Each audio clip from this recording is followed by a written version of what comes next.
நீங்கள் பார்த்துக் கொண்டிருப்பது நியூஸ் 21 செய்திகள். தமிழ்நாடு செய்திகளை உடனுக்குடன் தெரிந்து கொள்ள நியூஸ் 21 செய்திகளை பாருங்கள். உண்மை, உழைப்பு, உயர்வு. பிரபல கட்சி பிரமுகர் செங்கம் புதிய பேருந்து நிலையம் அருகில் டீ கடை நடத்தி ஆக்கிரமிப்பு செய்து அராஜகம். நடவடிக்கை பாயுமா? பகுதி மக்கள் எதிர்பார்ப்பு. திருவண்ணாமலை மாவட்டம் செங்கம் புதிய பேருந்து நிலையம் நுழைவு வாயில் டீ கடை ஆக்கிரமிப்பு. 10 முதல் 25 அடி வரை சாலையை ஆக்கிரமித்து டீ கடை வைத்து அதில் வேறு ஒரு நபருக்கு நெடுஞ்சாலைத்துறை இடத்தையே தின்பண்ட பொருட்களை வியாபாரம் செய்வதற்கு வாடகை விட்டு பணம் சம்பாதித்து வரும் பிரபல கட்சியின் முக்கிய பிரமுகர்.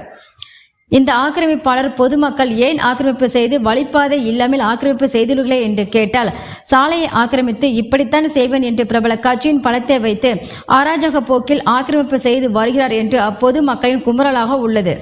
மேலும் பொதுமக்கள் மற்றும் மாணவ மாணவிகளின் வயது முதிர்ந்தோர் அனைவரும் நடைபாதையாக பயன்படுத்தும் தேசிய நெடுஞ்சாலைத்துறை இடத்தை 10 முதல் 25 அடி வரை ஆக்கிரமிப்பு செய்து டீ கடை நடத்தி வருகிறார் என்று அப்பகுதி மக்கள் குற்றம் சாட்டி வைக்கின்றனர்.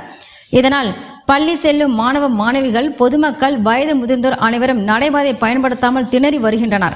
மேலும் பள்ளி மாணவ மாணவிகள், பொதுமக்கள், வயது முதிர்ந்தோர், கர்ப்பிணி பெண்கள் அனைவரும் ஆக்கிரமிப்பு உள்ளதால் தேசிய நெடுஞ்சாலையில் நடுவே செல்வதால் இதில் பேருந்துகள் அதிக அளவில் வருவதால் விபத்து அவ்வப்போது ஏற்பட்டு வருகிறது என்று சமூக ஆர்வலர்கள் குற்றம் சாட்டி வைக்கின்றனர். மேலும் தேசிய நெடுஞ்சாலைத்துறை இடத்தை ஆக்கிரமிப்பு அகற்றி ஆக்கிரமிப்பு செய்தவர் மீது மாவட்ட நிர்வாகம் நடவடிக்கை மேற்கொள்ள வேண்டும் என்று அப்பகுதி மக்கள் சமூக ஆர்வலர்களின் கோரிக்கையாக உள்ளது.